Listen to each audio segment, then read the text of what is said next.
Mbovao afalo zany hoe makasika ny fahasalamana nanoamboantsika ny fampalalam-bovao saika miompana amin'ny tontolon'ny fahasalamana ny fifandraisana ara-barotra ary ny sehatra ara-toekarena no dian'ny Prime Ministre lehibe ny gouvernement Andriamatoa Coly Roger sy ireo mpiarady taminy any Genève ny andinindiny zay avy hatrany no indro atolotra amintsika.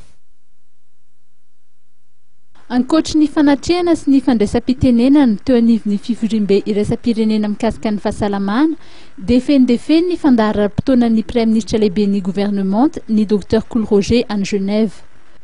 Vonina ny Suisse hanampy ny firenena malagasy ho fanarenana ny toe-karem-pirenena raha tsy resaka afa-tsy eo amin'ny lafin'ny fampiroboroboana ny fampiasam-bola sy ny resaka fizahan-tany raha ny fantatra nandritry ny fionany tamin'Andriamatoa Yves Rossier, sekretera-panjakany ny departemanta federal ny raharaham-bahiny ao Berne. Fionana izay nahafahan'ny Prime Ministre lehibe ny gouvernement ampafantatra ny ezaka fanovana ataon'ny fitondrana malagasy eo amin'ny famerenana ny tany tandalana, ny fanjakana tsara tantana, ny fanatsarana eo anivon'ny fitsarana ary ireo lahara-pahamehana eo amin'ny lafin'ny ara-tsosialy raha tsy laza afa-tsy ny fahasalaman'ny reny sy ny zaza ary ny fampianarana.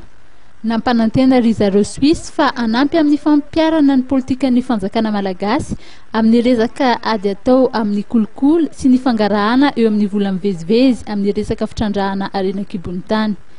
Raha ny fantatra dia nisy ihany koa ny fionan'ny Prime Ministre tamin'ny tale général levitry ny OMC na ny Organisation mondiale du commerce sy ny tale-panatanteraky ny cadre intégré renforcé. Vonina ny OMC hanampy an'i Madagasikara hiditra amin'ny rafitry ny varotra maro lafy. Raha ny fantatra moa dia amin'ny latsinainy maraina izao no higadina eny amin'ny seraram-piaramanidina Ivato ny délégationna izay tarihan'ny Prime Ministre lehibe ny gouvernement.